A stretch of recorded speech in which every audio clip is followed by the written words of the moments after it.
Are you brand new to selling banner ads and sponsorships on your radio station website? That's awesome. You came to the right place, and this is the perfect podcast for you. Today, we're going to give you 5 preliminary steps to do before you start selling to set you up for success. You're listening to Better Radio Websites, the definitive podcast for radio professionals who want their websites to generate more traffic and substantial revenue. Get time-tested techniques, secret tricks, and valuable tools in online content, marketing, analytics, security, social media, and much more. Ready for your radio station to dominate digital in your market? Here we go. Hi, it's Jim, and welcome to Better Radio Websites, the podcast that wants to help you get more visitors and the most revenue from your radio station website. And today, we're talking about revenue. And the reason for this podcast is that not too long ago, I had a station reach out to us to get a little refresher on their banner ad, the banner ad functionality on their radio station website. They've had the website for a little bit over a year, but now they just now seen the value of wanting to keep the website updated and to start generating revenue with their radio station website, which you should. It should be making you tons of money.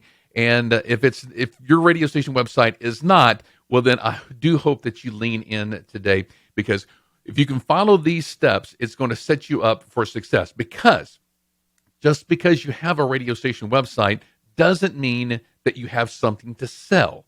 If there's no content there, there's just a listen live button, or there's just your events that the radio station is doing, that's not really something that you can sell. And so, it was the case with this client, is that they were anxious to sell the radio station website, and they were getting their salespeople all hyped to go do that. But then when you looked at their radio station website, there was not really anything on it to sell. The only 2 or 3 articles that were there were a couple months old, and it was kind of old news, and that's all they really had. So I'm like, whoa.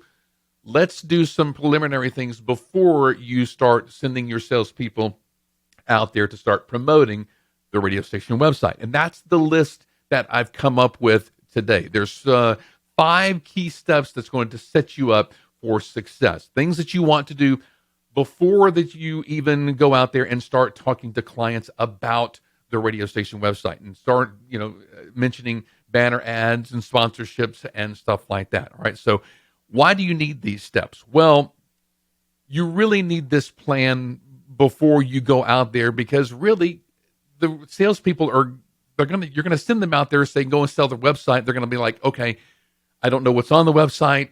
I'm not a website person. I got into radio. And so there's a big disconnect right there. So that's one thing that we have to eliminate. And that's what these 5 steps are going to do.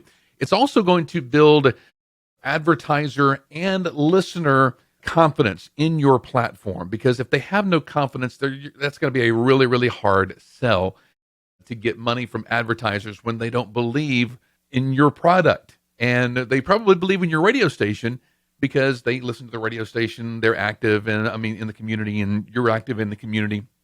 But the website may be something brand new, especially for the smaller markets now, okay? It's also going to ensure that you have valuable data to present to advertisers, because that's going to be one of the steps is analytics. We want to ensure that you can have great information, because nobody's just going to go out there and advertise and say yes to advertising on your radio station website like they do your radio station, because they can't see the value in it. And that's going to be a part of why you need to do these steps. Your salespeople, they have to see the value in it first before they can convey that value to advertisers. All right, so let's jump into this. Now, I've listed these in the order in that they should be accomplished. Okay, there's 5 of them. Number 1 is that you have to have fresh content on your station website.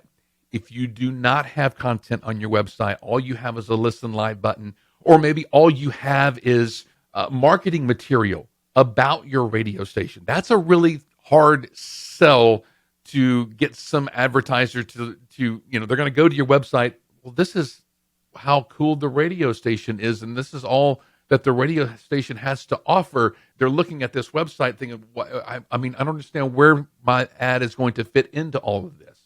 And so that's why you have to have great, fresh content on your website, things that are updated really daily. They should be updated several times during the day. The websites that are making the most revenue are the ones that do update throughout the day with local news, local events, obituaries, mugshots, anything that happens in your local community. That is what you need to put on this radio station website. Some radio stations, they want to maybe take the easy way and start importing the RSS feeds. That's not a good strategy. We've mentioned that several podcasts ago about how RSS feeds are just horrible for your radio station website.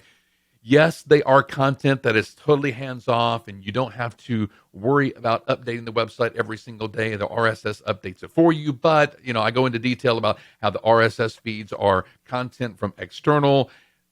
It's more than likely content that somebody can find anywhere else in the world.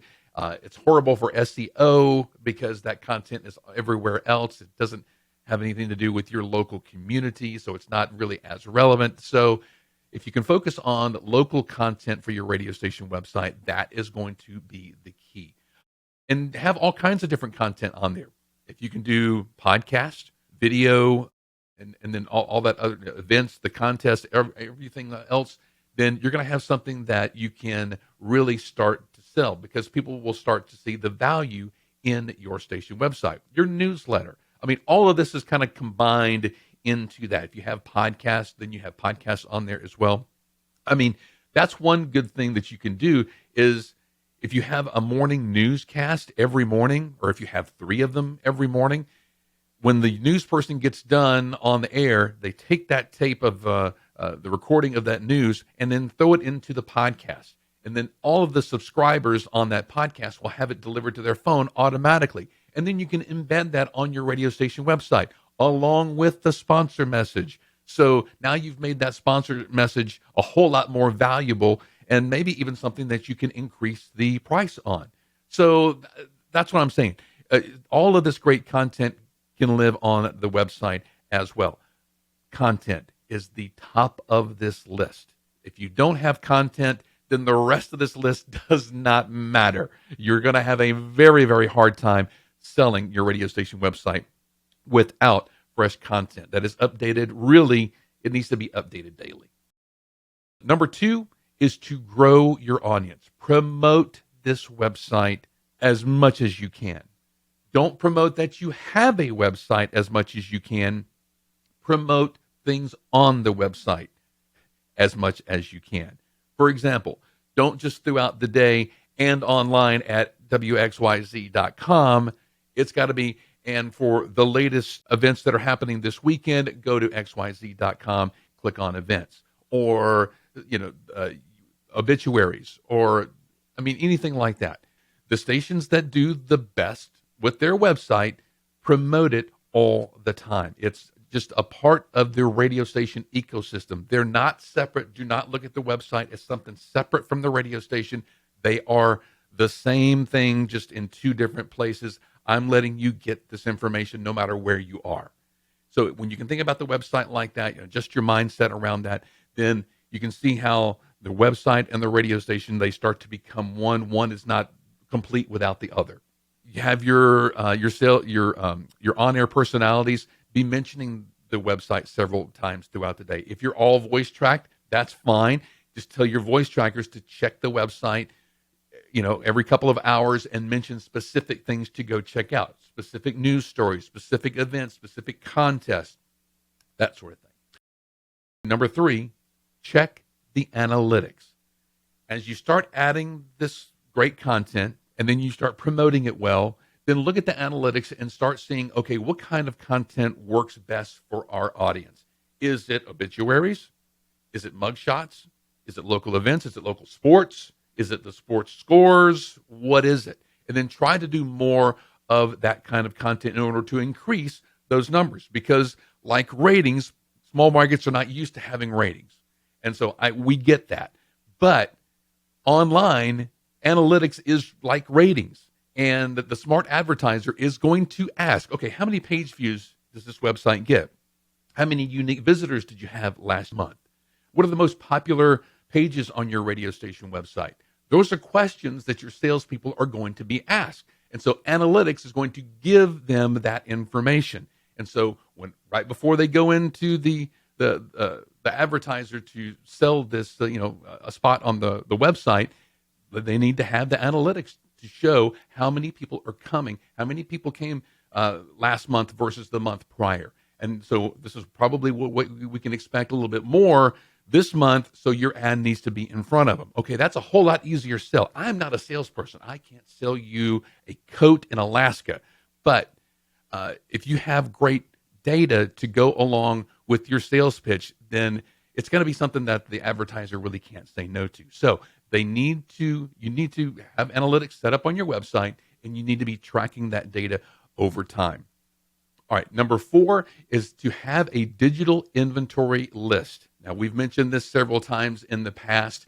We actually have a downloadable version at the link in our show notes, but a digital inventory list is a list of every single possible advertising space on your radio station website. It also includes your newsletter, your social media, any podcasts, anything like that. So everything in the digital realm where you have a spot to put an advertiser, it is listed on this digital inventory list and a price to go along with it. Now, if you don't know the price, every market is different. We get asked that probably once every other month. How are other radio stations pricing there, and what's the price? It all depends on, at the very top of this list, content. How much content is the radio station website putting on their website every day? How many people are going to the website? How often are you promoting it? All of these things make a difference in the price that you set. Start off low. And then as you see your visitor counts go up because you're tracking the analytics, then you can start to increase the rates. A rate is not going to be like you sell the radio station. The rate is probably not going to be the same month after month after month after month or for a year. Because it really, you're going to shoot yourself in the foot if you do that kind of same pricing. Because if you start off now and you only have 50 visitors per month to your station website, and then next month you have 100,000 visitors to your station website, well, then that advertiser is going to get the value that you've set them at for the rest of the year is going to it's really going to shoot yourself in the foot. So it has to be on a scale that has to go along with your content, with your visitors, all of that. How many, how often you promote it. All of these things are going to affect all the way down on this list. Now, a digital inventory list, like I say, is going to list out every single one of these different placements in your on your website, in your newsletter, social media, podcasts, everything that is online. And this is great for your salespeople because if they don't know what's available, they will not sell your station website. That's the disconnect. They're not going to have any idea where to start. So this digital inventory list says, okay, the top leaderboard, that is the most visible part of our station website. We're going to sell that at the most premium price point, and it's going to be, I don't know, $5 for $5 a month or something like. I'm just throwing out a number here, or $50 a month or whatever. Be sure that the client knows that if our numbers go through the roof, then that rate will more than likely go along with that and increase over time, or it could decrease. If the numbers come down, we'll start taking money off of it.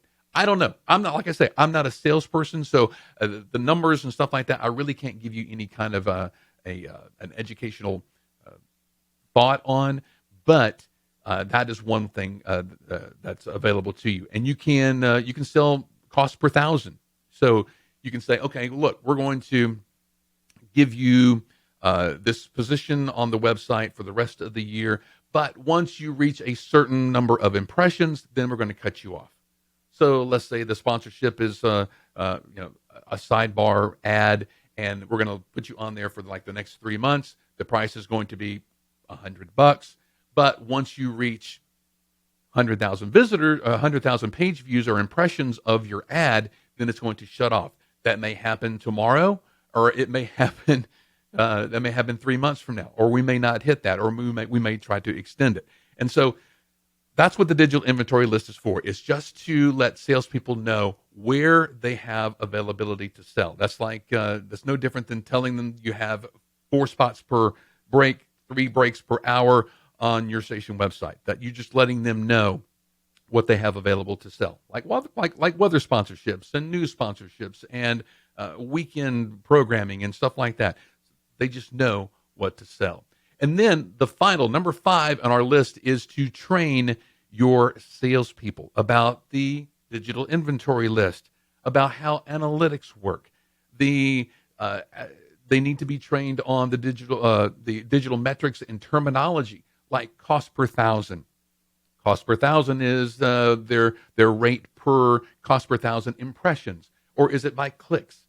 So that's CPC, cost per click, cost per thousand. All right, so you have to know what all of those things are, because the smart advertiser out there is going to know what unique visitors are and why that's important, and the number of time on site, that sort of thing. These are analytics questions that they're more than likely tracking for their business, so they will want to know it for your station website. So be sure that your station personnel are all trained in these. So that's the 5. The 5 on our list is to develop high quality content consistently, grow your audience, promote this website like crazy, and promote all of the, not just promote that you have a website, but promote that you are the specific reasons why people need to go to that website on a daily basis. Know your analytics, your digital inventory list, and then train your sales team. Once you have these 5, then send them out into the world to start wheelbarrowing in all of that revenue that is out there for you to get, because it is out there. And the stations that are doing the more hyper-local stuff are the ones that are going to start seeing the most growth moving forward. You see a lot of the major players now, what they're doing is making a shift toward more hyper-local. They're actually creating brand new websites that are hyper-local in each of these markets. So you don't want one of these to happen in a market, either in your market or near your market, because they're going to come in and swoop it all up. Be sure that you are following all of these steps right now in order to stay ahead of that game. And when you do, you're going to have a digital advertising platform before you know it. And again, the top of this list is the most important. Content. Generate local content and keep it updated, and then let everybody know that it's out there, and then just wait for the advertisers to follow. That's really it. So hopefully this list has helped you. We have a deeper dive in on this list on our website at skyrocketradio.com. Just search for this podcast episode. You'll see it as the latest one if you're listening in the next couple of weeks, or in the show notes. Be sure the link is there. Hey, if this is valuable to you, share it out to your radio colleagues. We really do appreciate that. All right. If you've found value in this, leave us a comment, leave us a like, subscribe wherever you get this podcast. We do so much appreciate you tuning in each and every week. And if we can help you with your radio station website, be sure to let us know. Reach out to us at skyrocketradio.com. Have an awesome week online making your radio station website better. We'll see you next week. Thanks for listening to Better Radio Websites. Remember to subscribe, leave a rating or comment, and share this episode with your team and radio colleagues. For show notes, archived episodes, and more free resources, visit betterradiowebsites.com. Need help starting or making your radio website better? Visit skyrocketradio.com.